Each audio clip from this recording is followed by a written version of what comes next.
Some moments in life arrive quietly, wrapped in hunger and desperation, carrying the weight of every choice we've ever made. The winter of 1887 brought one such moment to a remote Colorado trading post, where a frail woman stood shivering in the doorway, asking a simple question, "Do you have any leftovers?" The mountain man behind the counter could have said no. He could have turned her away like so many others had. Instead, Caleb Stone did something that defied all reason. He gave her everything: his food, his fire, his shelter, and then he spoke words that shattered her world. What he revealed wasn't just an act of kindness. It was a truth 30 years in the making. What secret connected these two strangers across 3 decades of silence? Before we continue, tell us where you're tuning in from, and if this story touches you, make sure you're subscribed, because tomorrow I've saved something extra special for you. The trading post sat like a weathered sentinel at the edge of the world, where the Rocky Mountains carved their jagged teeth into the Colorado sky. Caleb Stone had built it with his own hands 17 years ago, choosing this particular spot for reasons he told no one. The location made little sense to those who knew the territory. It wasn't on a major trail, wasn't near any mining camps that might bring steady business. It simply existed in a fold of the mountains where 3 valleys met, accessible enough for those who needed it, remote enough for a man who wanted to be left alone. The structure itself was solid, hewn logs, chinked with clay and moss, a stone chimney that drew clean, a roof that had weathered 100 storms. Inside, the single large room served as both store and living quarters. Shelves lined the walls, stocked with the essentials that trappers and the occasional traveler might need: salt, tobacco, ammunition, coffee, dried beans, flour. Caleb kept a fair inventory, ordered supplies twice a year from Denver, paid his bills on time. He charged honest prices, extended no credit, and asked no questions. Men appreciated that about him. The back corner held his private space, separated by a heavy canvas curtain, a narrow bed, a trunk, a small desk where he kept his accounts. Above the stone fireplace hung a hand-carved wooden spoon, its handle worn smooth with age and use. Visitors sometimes remarked on it, seemed an odd decoration for a bachelor mountain man. Caleb never explained it. He was 52 years old that winter, though he might have passed for older. The mountain's sun and wind had carved lines deep into his face, and his hair had gone mostly grey. But his back was still straight, his hands still steady, and his grey eyes still sharp. He stood just over 6 feet tall, lean and strong in the way of men who worked hard every day of their lives. His voice, when he used it, carried the measured cadence of education, another oddity that drew occasional notice. He spoke like a man who'd read books, who'd lived a different life before this one. Most days followed the same pattern: rise before dawn, build up the fire, put coffee on to boil, check the stock, note what needed ordering, tend to the 2 mules in the lean-to behind the post, chop wood, repair whatever needed repairing, wait for customers who might or might not come. In winter, sometimes a week would pass without seeing another soul. Caleb didn't mind the solitude. He'd chosen it deliberately, the way another man might choose a wife or a profession. He was cordial to those who came. Native traders from the Ute bands brought furs and game, received fair value in goods. Trappers stopped for supplies, sometimes stayed the night in the small loft if weather was bad. A circuit preacher came through twice a year. Once, a family heading west had sheltered here for 3 days during a blizzard. Caleb had been kind, generous even, but there was always a distance he maintained, a line no one was invited to cross. Old Tom Bridger, a trapper who'd worked these mountains for 40 years, had once told a greenhorn, "Stone's a fair man, but he ain't a friendly one. Don't mistake courtesy for companionship. He's got ghosts, that one. Whatever he's running from or waiting for, he means to do it alone." Tom was partly right. Caleb did have ghosts, but he wasn't running from them. He was keeping vigil. The wooden spoon had belonged to Elizabeth. She'd carved it herself the first winter they were married, working by firelight in the evenings while he read to her from whatever book they had. Her hands had been small but capable, and she'd been proud of that spoon. "Every home needs one good wooden spoon," she'd told him, laughing, "for stirring, for serving, for rapping the knuckles of husbands who try to sneak tastes before supper's ready." That was 30 years ago, a lifetime ago, another world. Caleb had been 22 then, fresh from a brief stint in the cavalry, full of plans and certainty about the future. Elizabeth Hayes had been 19, the daughter of a schoolteacher in a small Kansas town. They'd met at a church social, married 3 months later, over her father's objections. "You've got nothing," her father had said. "No property, no prospects. What kind of life can you give her?" But Elizabeth hadn't cared about property or prospects. She'd loved him, and he'd loved her with an intensity that still ached when he let himself remember it. They'd been so young, so sure that love was enough. They'd homesteaded in eastern Colorado, built a cabin, worked the land. It was hard, but they were happy. Elizabeth sang while she worked. She made their small cabin into a home with curtains sewn from flour sacks and wildflowers in tin cups. She read everything she could get her hands on and taught Caleb to see beauty in things he'd never noticed before. The particular gold of aspen leaves in fall, the architecture of a bird's nest, the mathematics of a snowflake. When she got pregnant, they were overjoyed. Terrified, but overjoyed. They chose names: Margaret for a girl, James for a boy. Elizabeth sewed tiny clothes. Caleb built a cradle. They talked about the future, about the family they'd raise, the life they'd build together. The labor started early, in the middle of a March blizzard.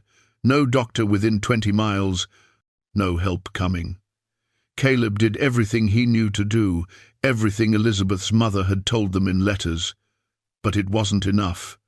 The baby came. A girl, perfect and crying. And Elizabeth bled, kept bleeding. Nothing he did could stop it. She'd held the baby once, maybe for 5 minutes, looked into her daughter's face with such love it hurt to witness. "Margaret," she'd whispered, "our Margaret." Then she'd looked at Caleb. "Take care of her. Promise me you'll take care of our girl." He'd promised. Of course he'd promised. Elizabeth died an hour later, just as the storm finally broke and the sun came out. The next days were a blur of grief and responsibility. He buried his wife in the meadow where she'd loved to pick wildflowers. He tried to care for the baby, but he had no idea how to feed an infant, how to keep her alive. She cried constantly, and he was terrified she'd die too. Elizabeth's sister, Rachel Hayes, arrived 4 days later. She'd ridden hard from Kansas when word reached her. She took one look at Caleb, unshaven, wild-eyed, holding the screaming baby with shaking hands, and made her judgment. "You can't care for her," Rachel said, not unkindly at first, but firmly. "You're a man alone. She needs a woman's care, a family, a proper home." "She has a home," Caleb had said. "I'm her father. I promised Elizabeth. You promised my sister you'd take care of her daughter. Look at yourself. Look at this place. Is this taking care of her?" They'd argued for hours. Rachel had never liked him, had thought her sister deserved better than a penniless homesteader. Now, with Elizabeth dead, she saw her chance to correct what she viewed as her sister's mistake. "I can provide for her," Rachel said. "I have a good home in Street Louis, a husband with means. We can give her everything: education, society, a future. What can you give her? Poverty and struggle and a motherless childhood on a failing homestead?" Every word was a knife, made sharper by the grain of truth in it. Caleb looked at his daughter, so tiny and helpless, and felt the weight of his inadequacy. "Let me keep her," he'd begged. "I'll learn. I'll do better. She's all I have left of Elizabeth." "This isn't about what you have left," Rachel said coldly. "This is about what's best for this child. And you, in your heart, know that isn't you." In the end, Rachel simply took her, packed up the baby and the few things Elizabeth had made for her, and left. Caleb tried to follow, tried to fight, but Rachel had the law on her side. A single man, barely making ends meet, versus a prosperous married couple. The local judge didn't even hesitate. "You can visit," Rachel said as she left. "Once we're settled, once things are stable, you can come see her." But when Caleb went to Street Louis 6 months later, Rachel and her husband had moved. No forwarding address, no way to find them. He searched for 2 years, spent every penny he had, followed every lead, asked in every city between Missouri and California. Nothing. Rachel had made sure of it. She'd taken his daughter and erased him from her life. Eventually, broken and defeated, Caleb had stopped searching. He sold the homestead, took the money, and headed into the mountains. Built this trading post in the middle of nowhere and waited. For what?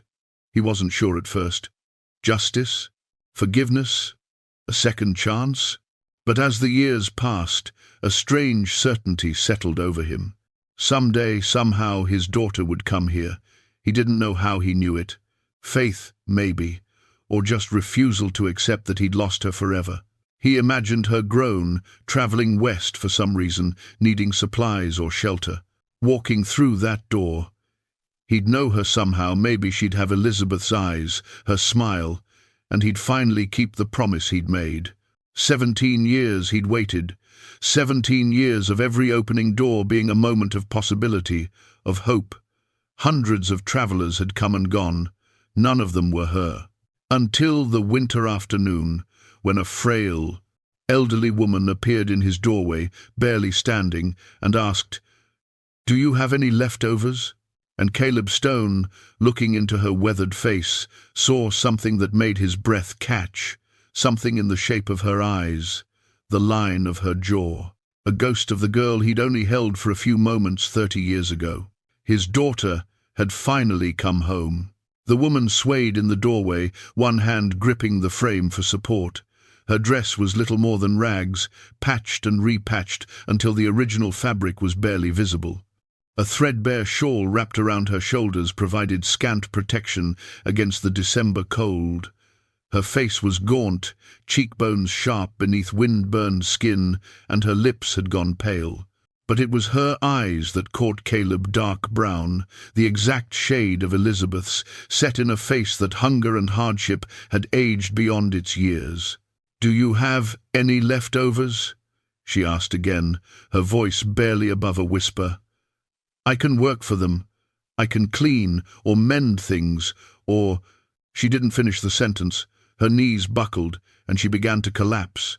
Caleb moved faster than he had in years, crossing the room in 3 strides and catching her before she hit the floor. She weighed almost nothing, just bone and sinew wrapped in worn cloth.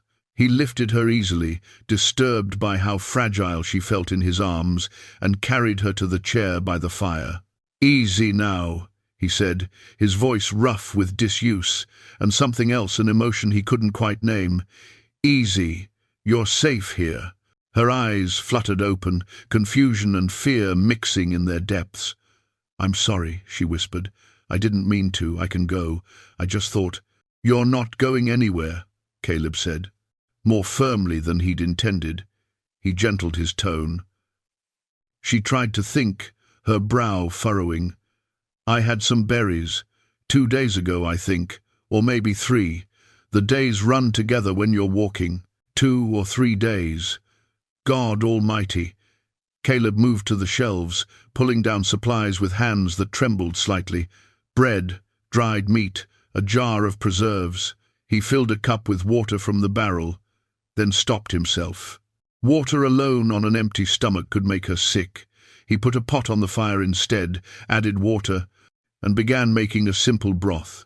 "Slow sips," he said, bringing her the cup of water. "Not too fast, or you'll be ill." She took the cup with both hands. They shook so badly the water nearly spilled. Caleb steadied them with his own, helped her raise it to her lips. She drank like someone who'd forgotten what water tasted like, and he had to gently pull the cup away before she made herself sick.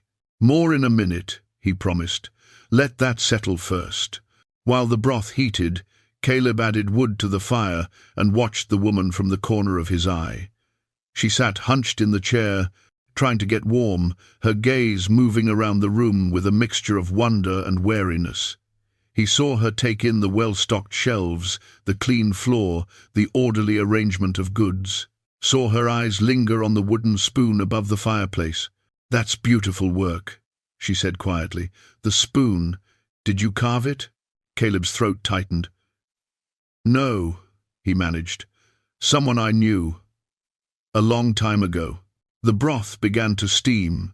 He ladled some into a bowl, made himself take his time, not too much at once, brought it to her with a piece of bread. "Small bites," he instructed. "Your stomach needs to remember what food is." She ate like he told her, taking tiny, careful sips of the broth, nibbling at the bread. Colour began to return to her face.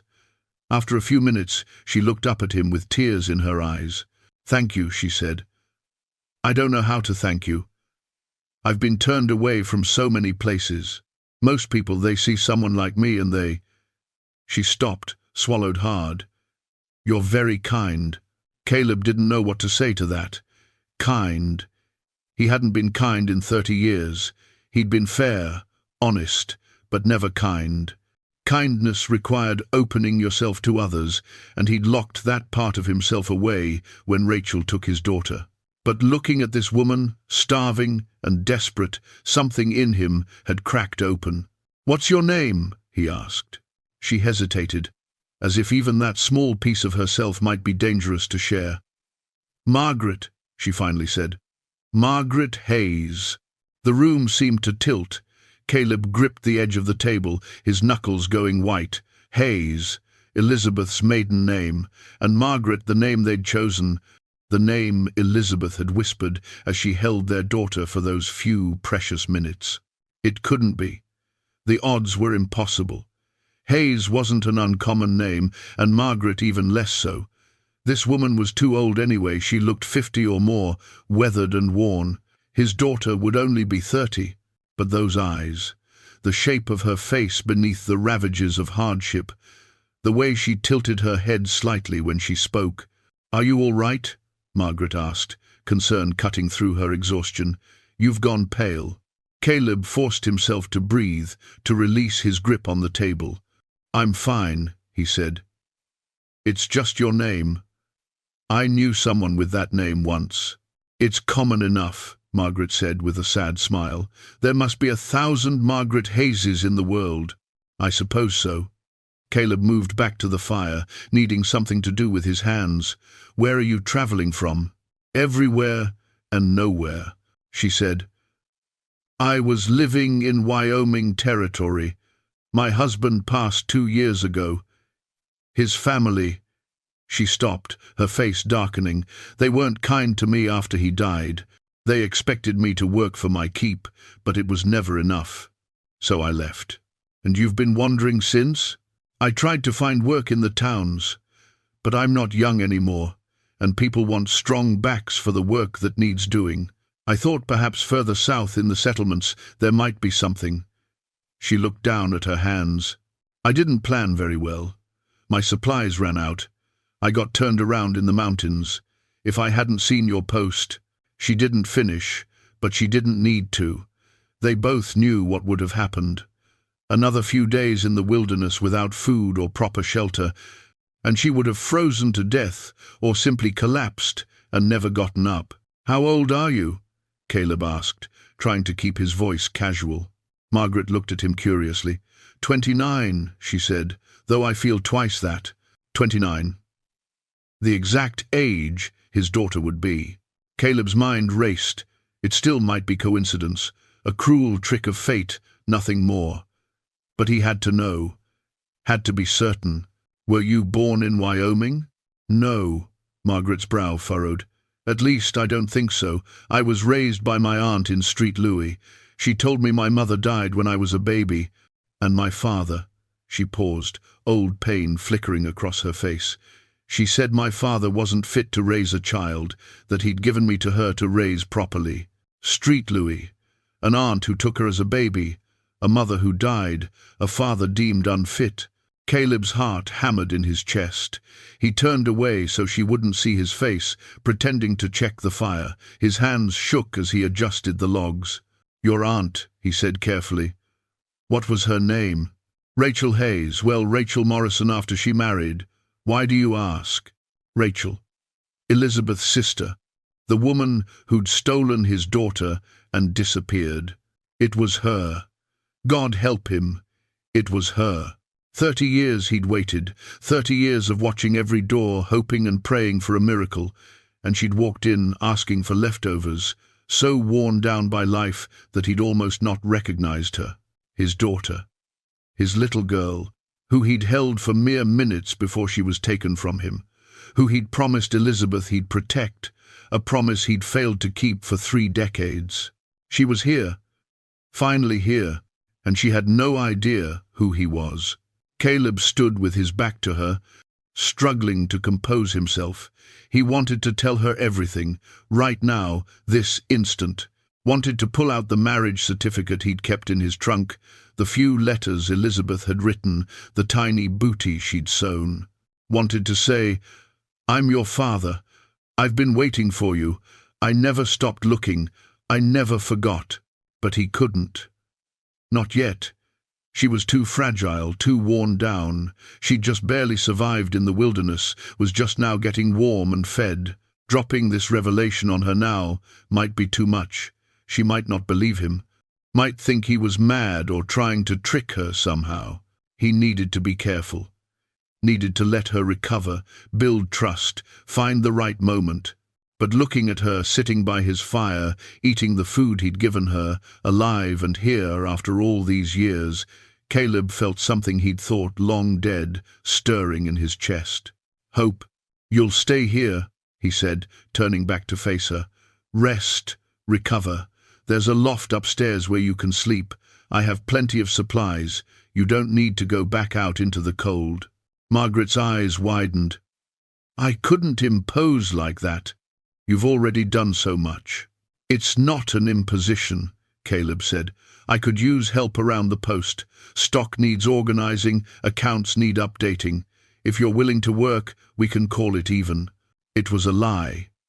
He didn't need help, but he needed her to stay, needed time to figure out how to tell her who she was, who he was. Margaret studied his face for a long moment, searching for something. Whatever she saw there must have satisfied her, because she nodded slowly. "All right," she said. "Thank you. I'll work hard. I promise. I won't be a burden." "You're not a burden," Caleb said quietly. She smiled then, a real smile that transformed her tired face, and Caleb saw Elizabeth so clearly it hurt. The same smile that used to greet him when he came in from the fields, the same warmth and gentleness. His daughter was home. After 30 years of wandering and waiting, his daughter was finally home. Now he just had to find the courage to tell her. January brought a blizzard that lasted 4 days. The wind howled like something alive, rattling the shutters and piling snow against the trading post until the door barely opened. Caleb and Margaret were trapped inside together, cut off from the outside world in a way that felt both intimate and precarious. On the second day of the storm, they ran out of small tasks to occupy their hands and minds. The inventory was counted, the shelves organized, the accounts balanced. They sat by the fire, listening to the wind, and Margaret finally asked the question Caleb had been dreading. "Tell me about your family," she said. "You've lived alone here for so many years. Did you never marry? Have children?" Caleb's hands tightened on his coffee cup. This was it. The moment he could tell her, should tell her. The words were right there, demanding to be spoken. "I was married once," he said slowly. "A long time ago." Margaret leaned forward, her interest genuine. "What happened?" "She died." The words came out rougher than he'd intended. "In childbirth, both she and the baby. It was a lie, but only half of one. Elizabeth had died. The baby had been taken. It amounted to the same thing, he'd lost them both." "I'm so sorry," Margaret said softly. "That must have been devastating." "It was 30 years ago," Caleb stared into the fire. Sometimes it feels like yesterday. Sometimes it feels like it happened to someone else in a different life. Do you still love her? The question caught him off guard. He looked at Margaret, saw genuine curiosity and compassion in her face, and realized she was asking as one lonely soul to another. She wanted to know if love could last beyond death, beyond decades of separation. Every day, Caleb admitted. She was everything good I'd known in this world. Smart, kind, brave. She saw beauty in things most people overlooked. She made me want to be better than I was. Margaret touched the locket at her throat, an unconscious gesture. That's how I imagine my mother was.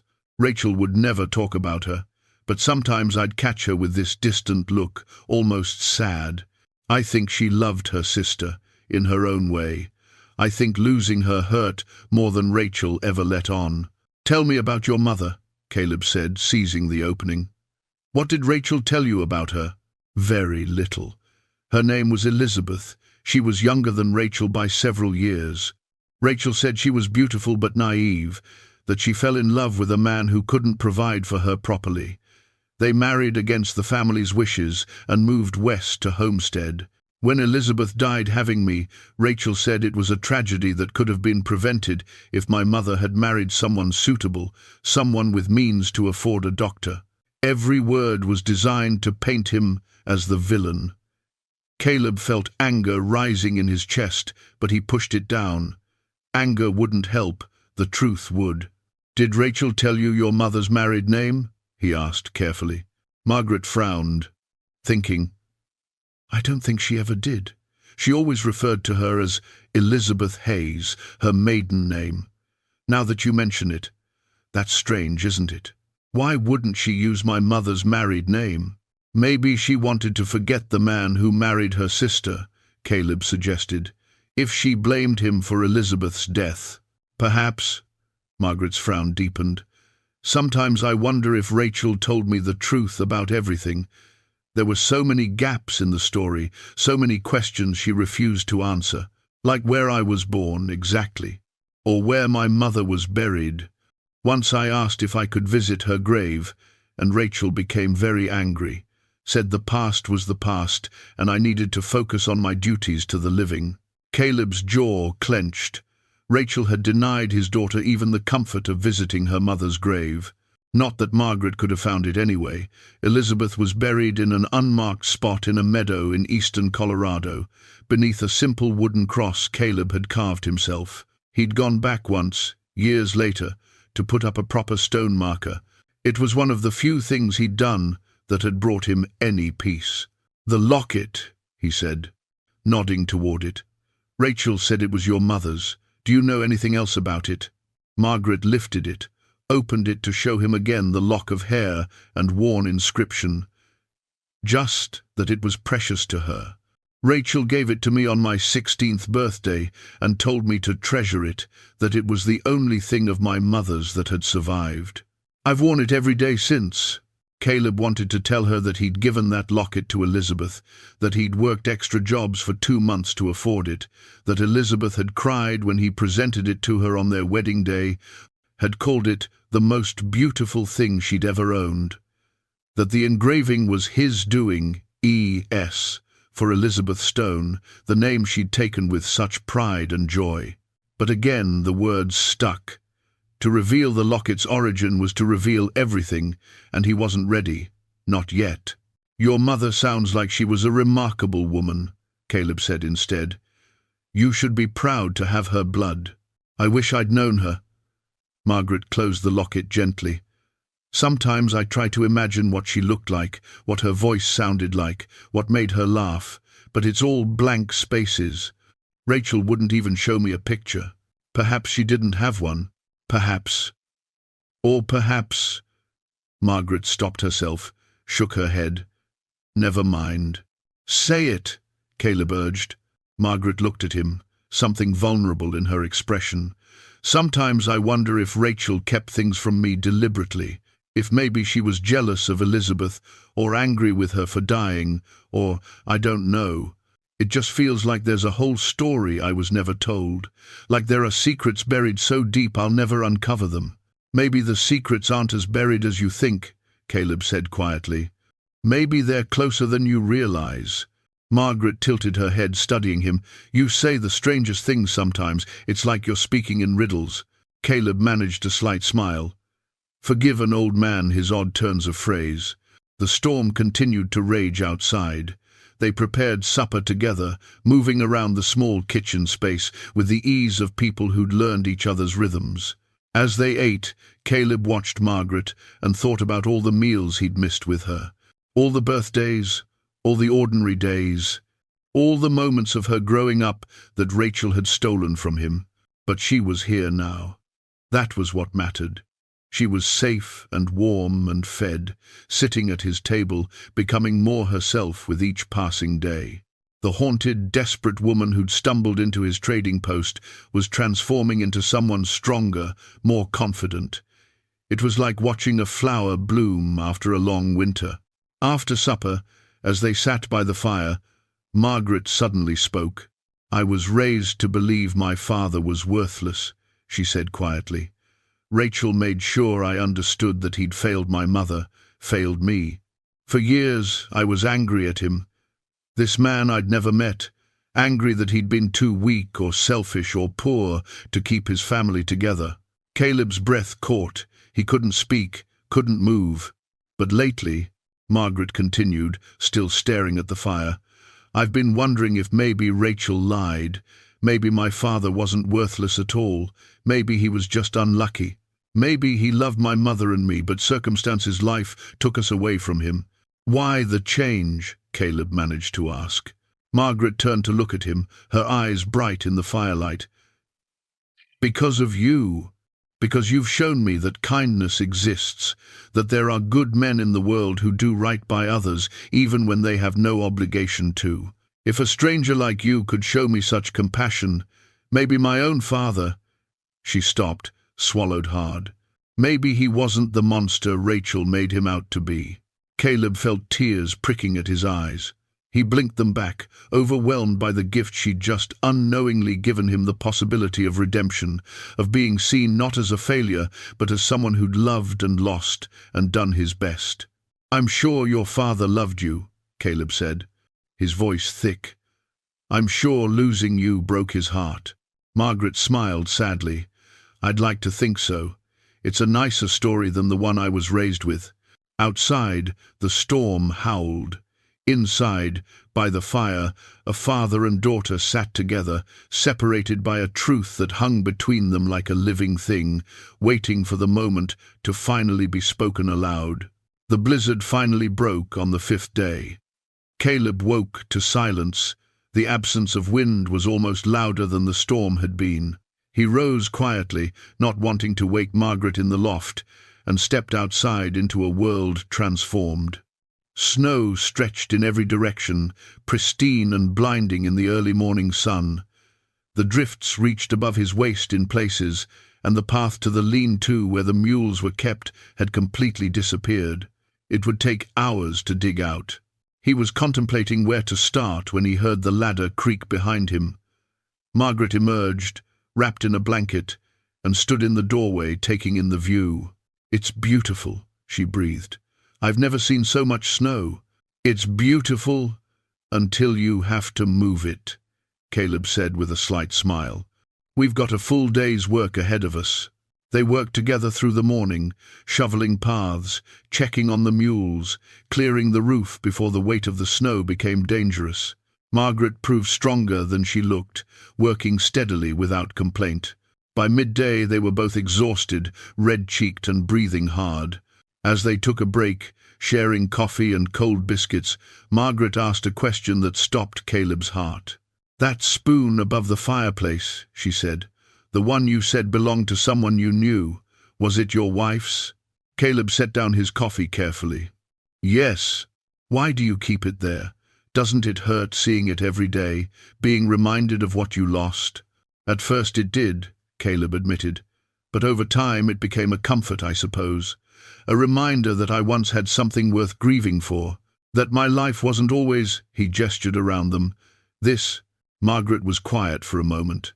Then, may I see it? Caleb's hands trembled slightly as he reached up and took the spoon down from its place.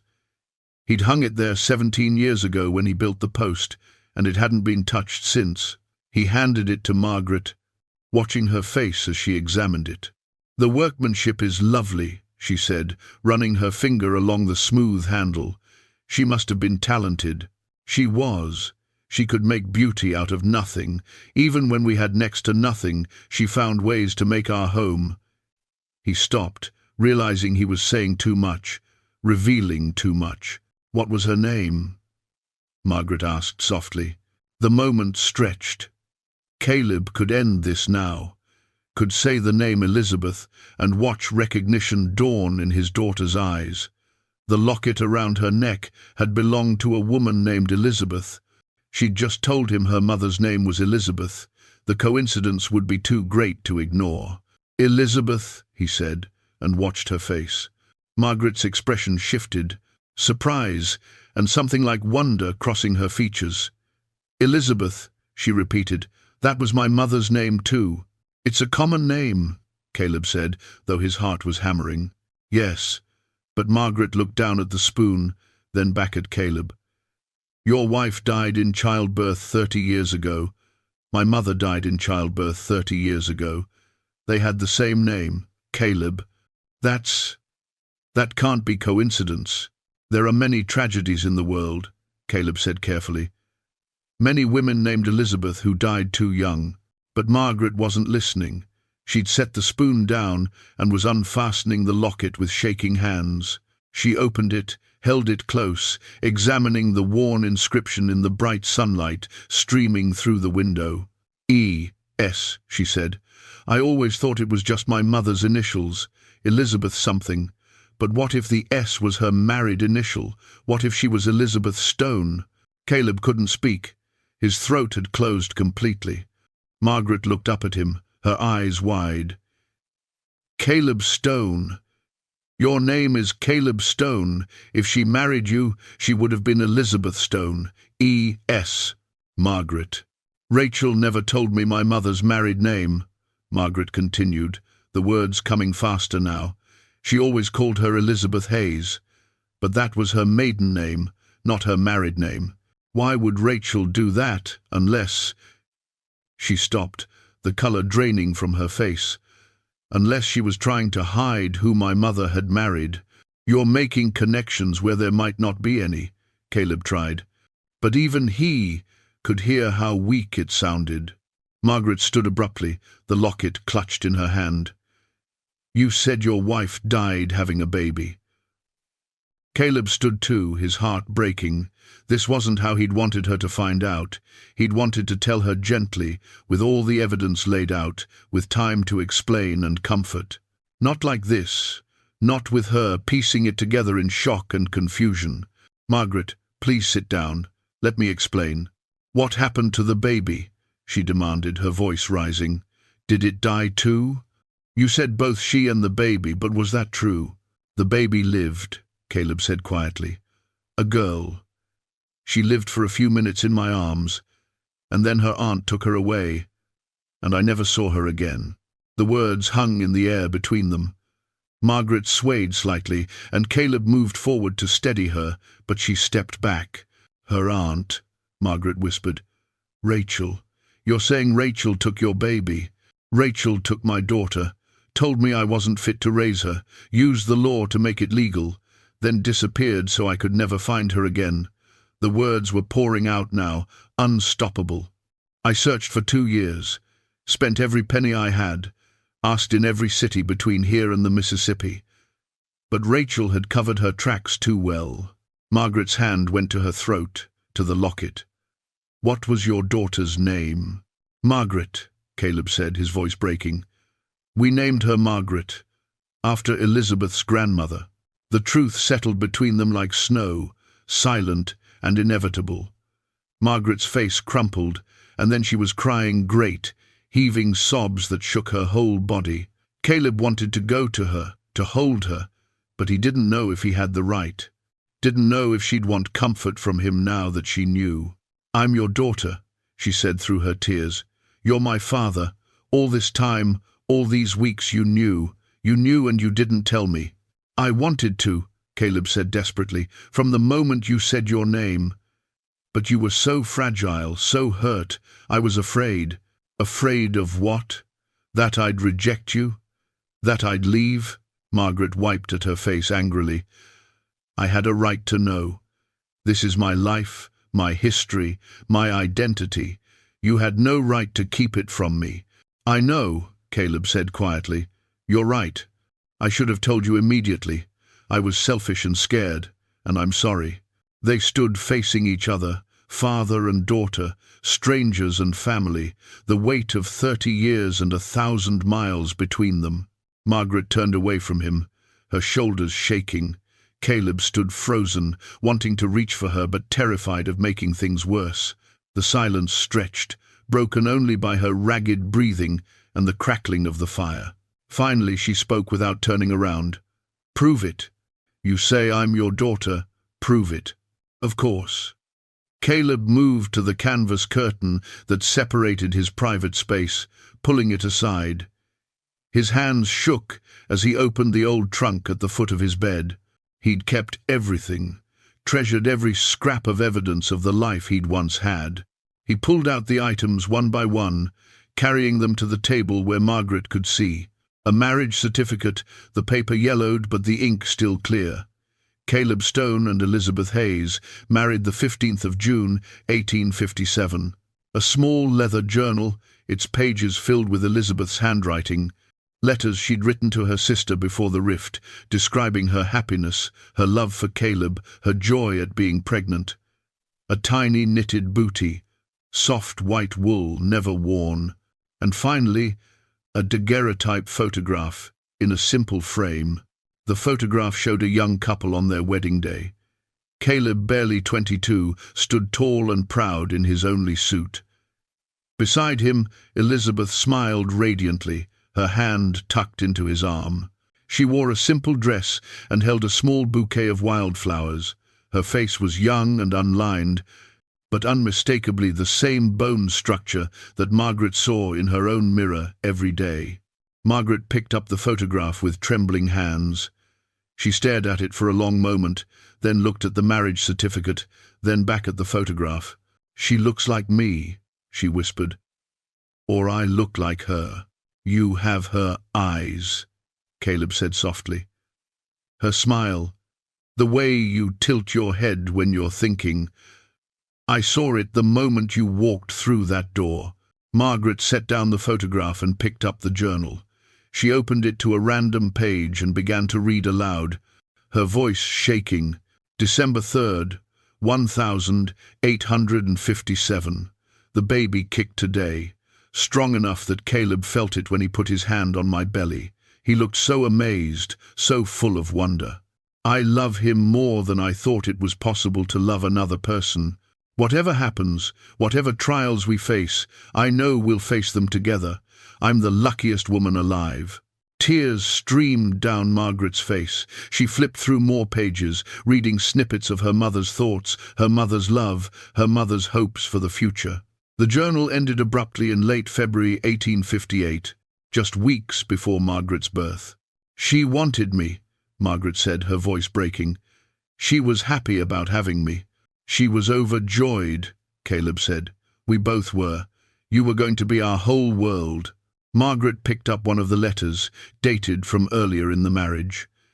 It was addressed to Rachel, full of Elizabeth's excitement about her new life, her new husband, her dreams for their homestead. The tone was loving, hopeful, with no hint of the bitterness that would come later. "Rachel must have hated you so much after Elizabeth died," Margaret said. "She blamed you." "She did. She was grief-stricken and angry, and I was the easiest target. I was the one who'd taken her sister away from the safety of St. Louis to Homestead in Colorado. I was the one who'd gotten her pregnant. In Rachel's mind, I'd killed Elizabeth as surely as if I'd pulled a trigger. But it wasn't your fault," Margaret said fiercely. "Women die in childbirth. It's a tragedy, but it's not murder. I know that now. But at the time, I half believed her. I was so consumed with grief and guilt that when Rachel said I wasn't fit to raise you, part of me thought she might be right. I'd failed to save Elizabeth. How could I be trusted with her baby? Margaret set down the letter and looked at him directly for the first time since the revelation. Her face was ravaged with tears, but there was something else there too, a desperate need to understand. "Tell me what happened," she said. "All of it, from the beginning. I want to know everything." So Caleb told her. He described meeting Elizabeth at that church social in Kansas, the instant connection they'd felt, their courtship under her father's disapproving eye, the joy of their wedding day, the hard but happy years on the homestead, Elizabeth's pregnancy and their excitement as they prepared for parenthood. He told her about the blizzard, the difficult labor, Elizabeth's final words. "Promise me you'll take care of our girl," she'd said. And he had promised. God, how he'd promised. He described Rachel's arrival, the arguments, his own desperation and exhaustion, the way Rachel had gradually worn him down with her certainty that he couldn't care for an infant alone, his moment of weakness when he'd agreed to let Rachel take the baby temporarily, just until he got back on his feet. "But she never brought you back," Caleb said, his voice rough with old pain. "I went to St. Louis 6 months later, as soon as I could scrape together the money for the journey. But Rachel and her husband had moved. No one knew where, or if they did, they wouldn't tell me. I searched for 2 years, hired investigators, followed every lead, but Rachel had made sure I'd never find her." "Why?" Margaret asked. "Why go to such lengths? If she thought you were unfit, why hide me so completely?" "Because she knew that eventually I'd get my life together. I was young, I was capable. Give me a few years, and I'd have the means to provide for you, to fight for custody. She couldn't risk that, so she erased me from your life completely. Changed cities, used her maiden name when referring to your mother, told you I was worthless so you'd never want to find me. She built a wall between us that was meant to last forever." Margaret absorbed this, her face pale but composed now. "When did you come here? To the mountains?" 15 years after you were born. I'd spent those 15 years searching, working, trying to build something, but I'd also become bitter and hollow. Every door that closed, every lead that went nowhere, it took something from me. Eventually I realized I had nothing left to give to the world except my rage and grief. So I came here, built this post, waited. Waited for what? For you." Caleb met her eyes.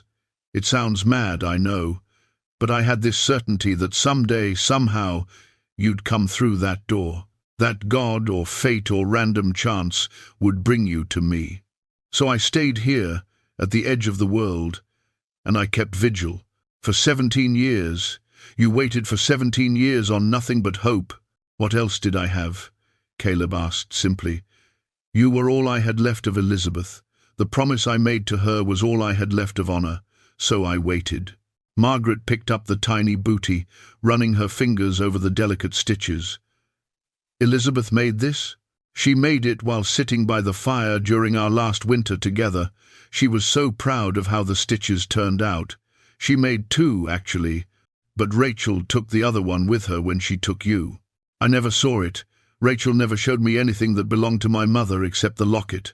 Margaret's voice hardened. "She lied to me my entire life. She stole me from you and then poisoned me against you so I'd never want to know the truth. How could someone be so cruel?" "Grief does strange things to people," Caleb said, "and Rachel's grief was compounded by guilt, I think. She knew her father had been right to oppose our marriage. If Elizabeth had listened to him, had married someone suitable, she might still be alive. Rachel couldn't bear that truth, so she rewrote the story, made me the villain instead of fate or circumstance. It probably made it easier for her to live with herself." Margaret stood abruptly and walked to the window, looking out at the snow-covered landscape. Caleb watched her, his daughter, processing 3 decades of lies and truth. He wanted to comfort her, but didn't know how. What do you say to someone whose entire identity has just been rewritten? All those years, Margaret said quietly. I thought I was alone in the world. An orphan with no real family. Just an aunt who resented my existence. I convinced myself it didn't matter, that I didn't need anyone. But all along, I had a father who loved me, who searched for me, who waited for me. She turned to face him, tears streaming down her face again. You waited 30 years. How do I even begin to... Her voice broke. Caleb couldn't stand it anymore. He crossed the room and pulled her into his arms, holding his daughter for the first time since she was 5 minutes old. She collapsed against him, sobbing, and he held her tightly, his own tears falling into her hair. I'm sorry, he whispered. I'm so sorry for every year we lost, for every birthday I missed, every moment I wasn't there. I'm sorry Rachel poisoned you against me. I'm sorry I didn't tell you sooner. I'm sorry for all of it. It wasn't your fault, Margaret said into his shoulder. None of it was your fault. You tried. You searched. You waited. That's more than... She pulled back to look at him. That's more love than I've ever known in my life. They stood there, father and daughter, tears and truth between them, the weight of 30 years of separation finally acknowledged. Outside, the sun was setting over the snow-covered mountains, painting the world in shades of gold and rose. Inside, by the fire, a family was being reborn. The days following the revelation were strange and tender, filled with the careful navigation of a relationship that was both brand new and 30 years old. Caleb and Margaret moved around each other like dancers, learning new steps, finding their rhythm as father and daughter. Margaret spent hours reading Elizabeth's journal, absorbing every detail of her mother's thoughts and feelings. Caleb sat with her, answering questions, sharing memories, filling in the gaps that the written words couldn't cover. He told her about Elizabeth's laugh, the way she sang off-key but with such joy it didn't matter, how she'd loved thunderstorms and hated winter mornings. She would have loved you so much, Caleb said one evening as they sat by the fire. She used to talk about all the things she'd teach you, all the places she'd show you. She wanted to give you everything she'd loved about life. I wish I'd known her, Margaret said, her hand resting on the journal. I spent my whole life feeling incomplete, like there was a piece of me missing. Now I know what it was. It was this history, this connection, this knowledge of where I came from. You have it now, Caleb said gently. I do. Margaret looked at him, her eyes bright. And I have you, a father who wanted me, who fought for me, who never gave up. Do you know how precious that is? How rare? Caleb had to look away, overwhelmed by the gift of her acceptance, her forgiveness for the weeks of deception. Over the next week, Margaret asked about everything: Caleb's childhood, his time in the cavalry, his courtship with Elizabeth, their life together. She wanted to know every detail, as if she could rebuild the past through his words. Caleb found himself talking more than he had in decades, memories pouring out of him like water from a long-sealed well. In turn, Margaret shared her own life with new honesty. She told him about the loneliness of growing up in Rachel's house, always feeling like a burden, about her loveless marriage to Thomas, the years of quiet desperation, about the abuse from his family after his death. I don't want to go back to that, she said one night. I don't ever want to be at someone else's mercy again. You won't be, Caleb promised. This is your home now. This trading post, this land, it's yours as much as mine. More than mine. You're my heir, my daughter. Everything I have is yours. Margaret's eyes widened. Caleb, I can't. You can and you will. I've been alone for 30 years. I built this place with my own hands, but I built it for you. I always knew that if you came, you'd stay, that this would be your inheritance. But what if I'd never come? What if I'd died on the trail before I found you? Then I'd have waited until my own death, and some stranger would have claimed it all, Caleb said simply. But you did come. You're here. And I'll be damned if I let anything take you away from me again. The conviction in his voice made Margaret smile. I'm not going anywhere. This is the first place I've ever felt like I belong. It was 3 weeks after the revelation that their peace was shattered. A rider came to the trading post in the late afternoon, unusual in itself, as few people travelled in deep winter. Caleb was in the lean-to, tending the mules, when he heard Margaret call out to a visitor. By the time he got inside, a man was standing by the fire, warming his hands. He was in his 40s, well-dressed for a frontier traveller, with the look of someone used to giving orders. Behind him stood a younger man, probably his son, and to Caleb's surprise, the local marshal from the town of Grantsville, 20 miles east. "Mr. Stone," the marshal said, nodding. "This is Harvey Morrison and his son William. They've come a long way looking for someone." Caleb's stomach tightened. "Morrison, Rachel's married name. We're looking for Margaret Hayes," Harvey Morrison said, his eyes moving to where Margaret stood near the kitchen area. "Or I suppose it's Margaret Morrison now, since she married my brother Thomas. There you are, Margaret. We've been searching for you for months." Margaret's face had gone pale, but her voice was steady. "What do you want, Harvey?" "You left rather abruptly," Harvey said, his tone mild but with steel underneath. "Without settling Thomas's affairs, without fulfilling your obligations to the family." "I had no obligations to you," Margaret said. "Thomas left the farm to you, remember? You made that very clear." "The farm, yes, but there are debts, Margaret. Thomas owed money before he died. As his widow, you're responsible for those debts." Caleb moved to stand beside Margaret. "I wasn't aware widows inherited their husbands' debts in Wyoming territory." Harvey's eyes flicked to him dismissively. "And you are?" "Plus time, while v. Caleb Stone. This is my trading post. Margaret works for me. Works for you." Harvey's smile didn't reach his eyes. "How convenient. Tell me, Margaret, does your employer know what kind of woman you are? That you abandon family? Shirk your duties?" "That's enough," Caleb said quietly, but with enough force that Harvey's smile faltered. The marshal stepped forward. "Mr. Morrison has documentation showing that Thomas Morrison owed significant sums to various creditors. As the widow, there's an argument that Mrs. Morrison bears some responsibility for settling these debts." "How much?" Caleb asked. $300, Harvey said promptly. It was a significant sum, more than Margaret could possibly have earned in the months she'd been gone. Caleb had his doubts that Thomas had actually owed that much, but that wasn't the point. This was about control, about dragging Margaret back into servitude. "I don't have $300, Margaret said. "I have nothing." "Then you'll have to come back with us," Harvey said. "Work off the debt as you were doing before you ran away." "I didn't run away. I left. There's a difference. The law might see it differently." Harvey nodded to the marshal. "Isn't that right?" The marshal looked uncomfortable. "Well, if there are legitimate debts—" "There's no debt," Caleb interrupted. "Or if there is, I'll pay it. $300, you said?" Harvey's eyes narrowed. "You'd pay a stranger's debts? A woman you barely know?" "Margaret's not a stranger to me," Caleb said evenly. "She's my daughter." The silence that followed was profound. Harvey and William stared at him in disbelief. The marshal's eyebrows rose.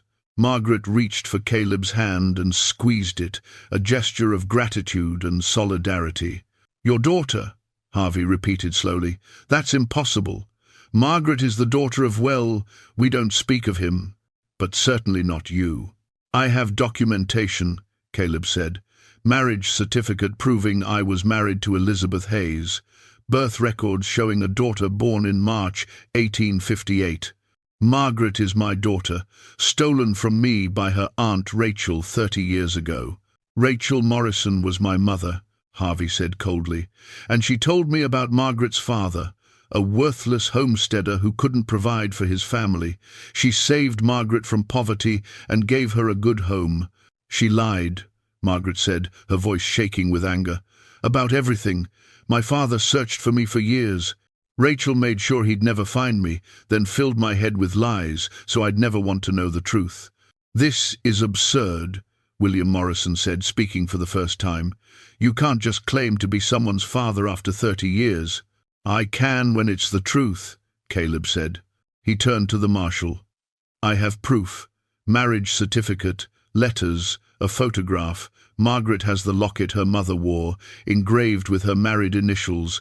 We can establish beyond any doubt that she's my daughter." The marshal rubbed his jaw thoughtfully. "If that's true, then any debts from her deceased husband are, well, that's complicated. She's not without family or resources if her father is willing to support her." "I'm not just willing," Caleb said. "I'm insisting. Margaret stays here. If there are legitimate debts to settle, I'll pay them." "But she's not going anywhere with these men." Harvey's face had gone red. "You can't just—" "She was living with us, working for us. We provided for her for 2 years." "You mean she worked for you for 2 years in exchange for scraps and a bed?" Margaret said. "I earned my keep 10 times over. You owe me, Harvey, not the other way around." "Ungrateful." "Careful," Caleb said softly, and something in his voice made Harvey stop. "That's my daughter you're speaking to." The marshal stepped between them. "Let's all calm down. Mr. Morrison, if you have documentation of these debts, proper legal documentation, then we can review it and determine what's owed. But I'm not taking Mrs. Morrison anywhere today based on your word alone.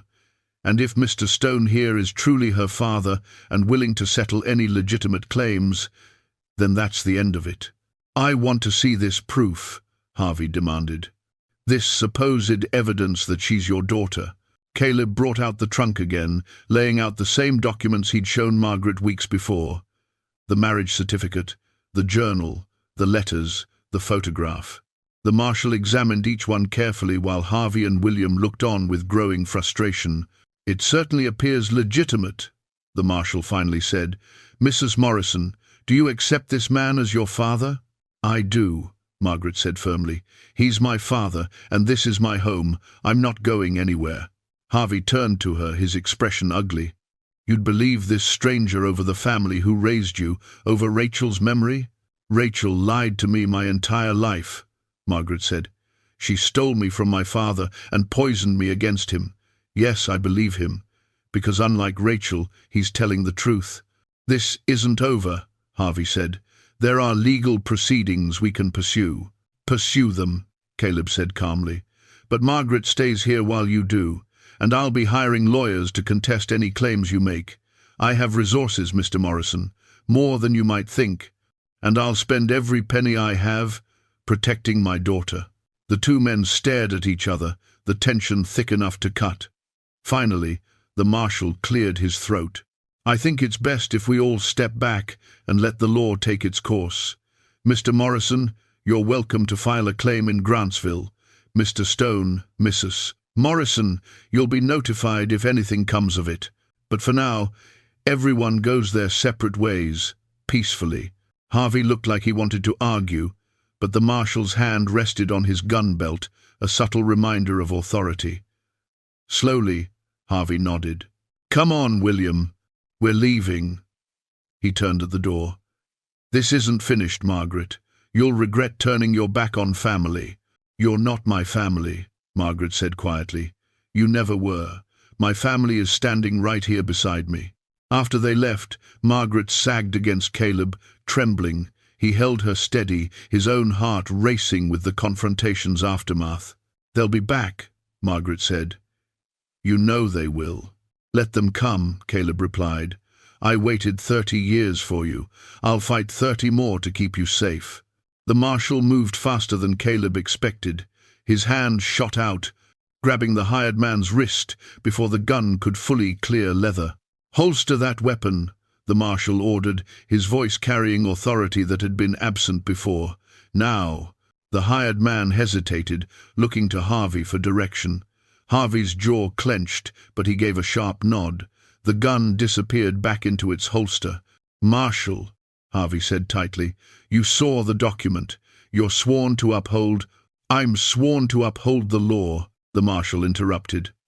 "Not to facilitate kidnapping, because that's what this is starting to look like, Mr. Morrison.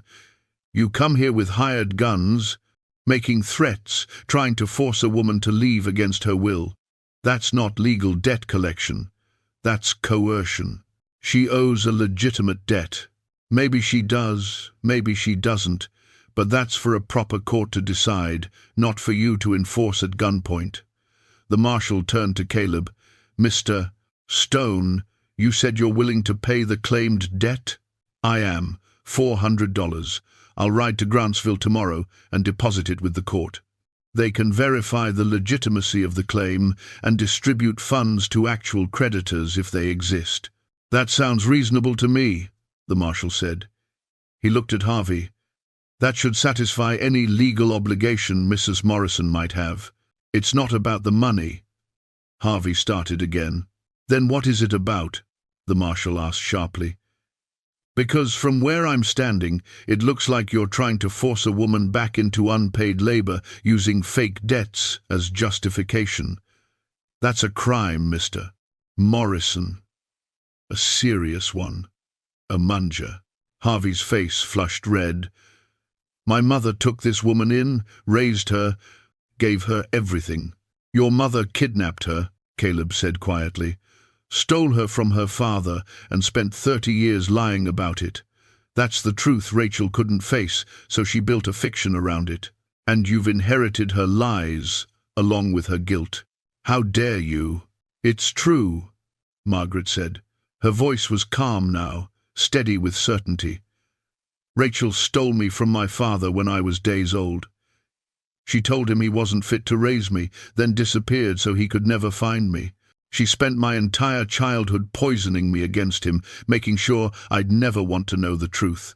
And after she died, you continued the pattern, treating me like property, like something you owned instead of a person with rights and dignity.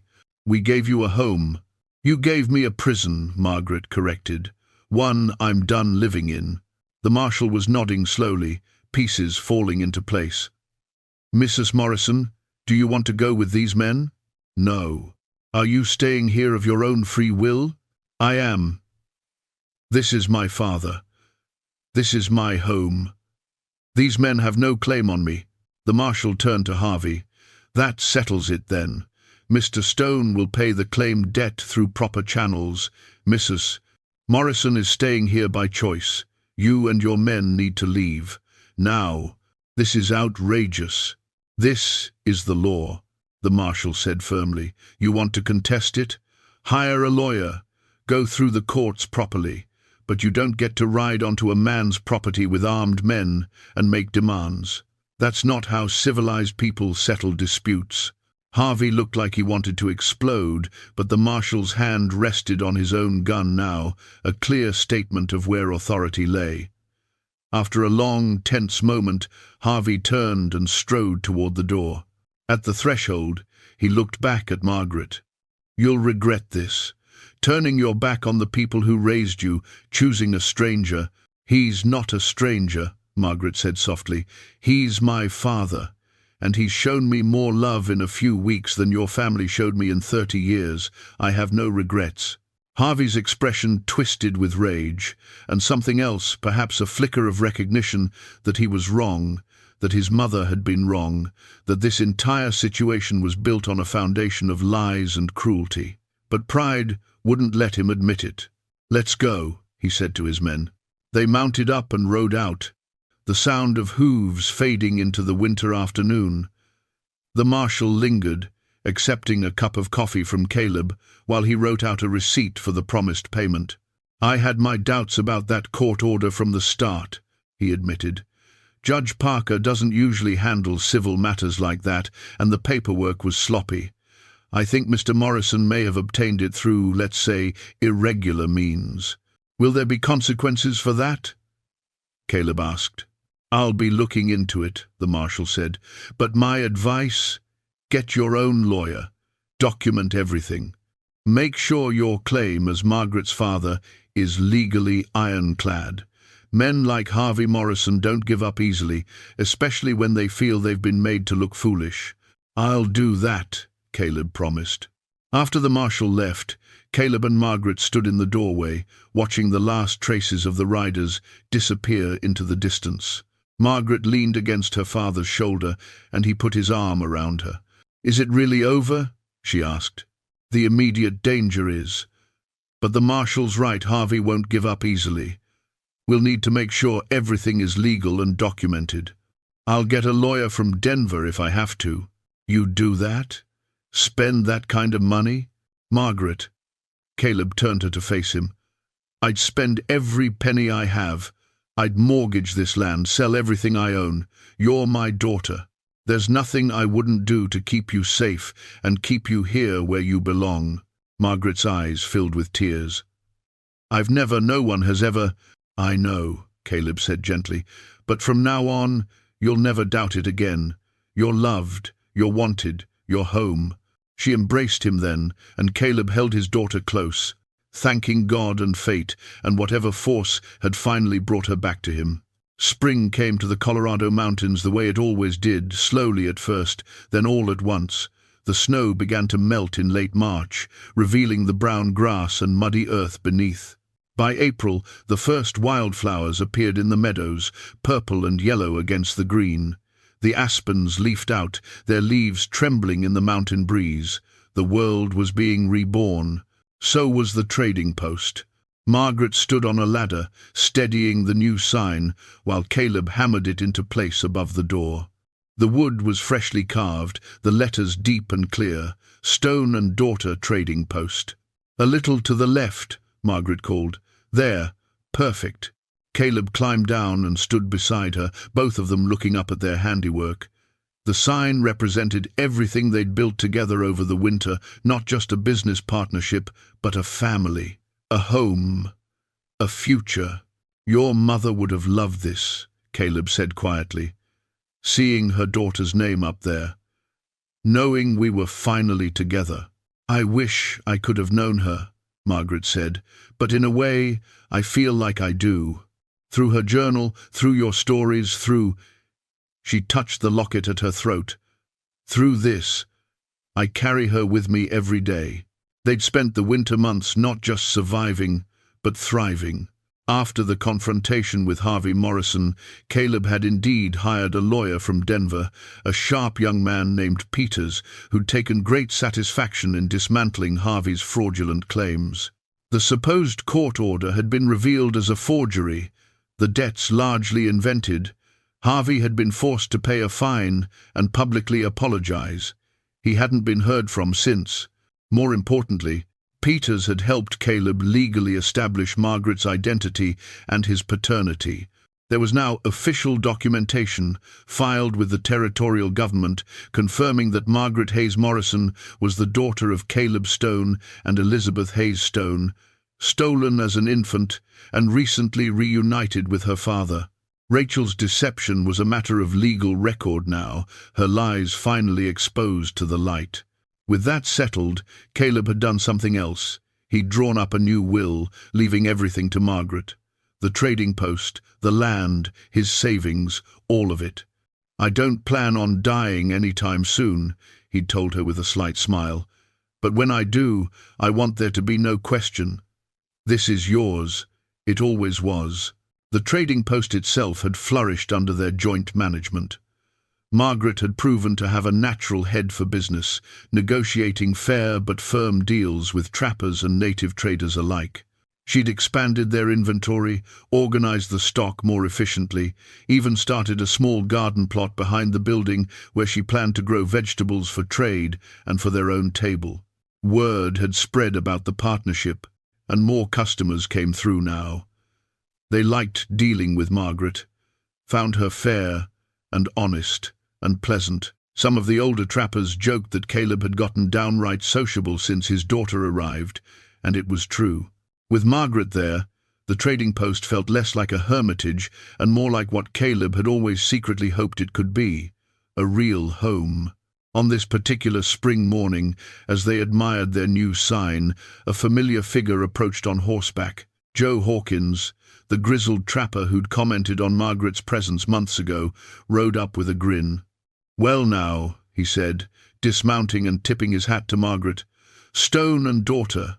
Makes it official, don't it? It does, Caleb said, shaking his hand. What brings you down from the high country, Joe? Needed supplies. And I heard tell there was a new sign going up. Wanted to see it for myself. Joe studied it with approval. Fine work. You do the carving stone? I did. Thought so. Got that same careful touch as that spoon you keep over the fireplace.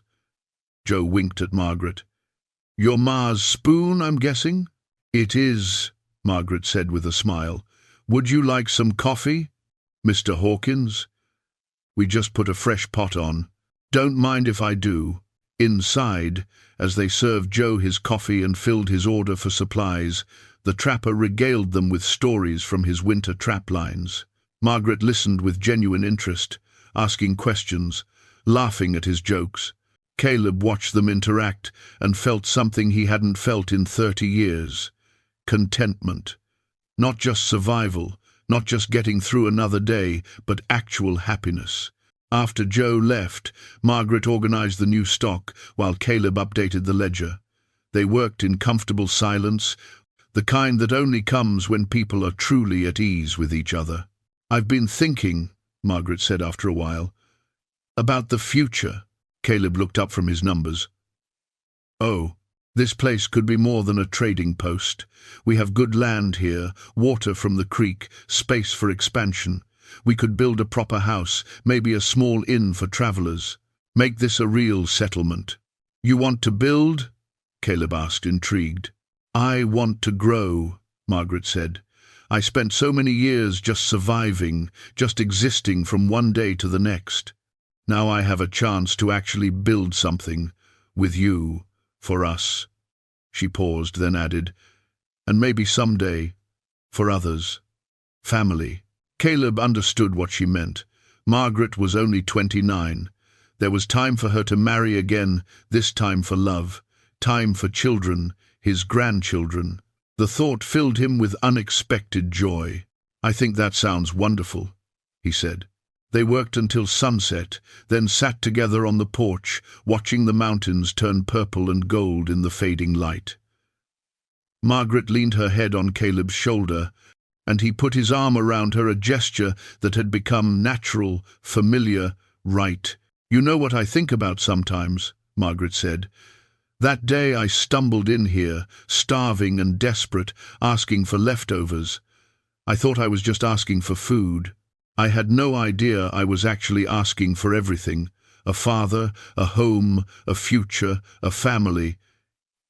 Everything I'd been missing my whole life. I knew the moment I saw you, Caleb admitted. Recognized something in your eyes, your face.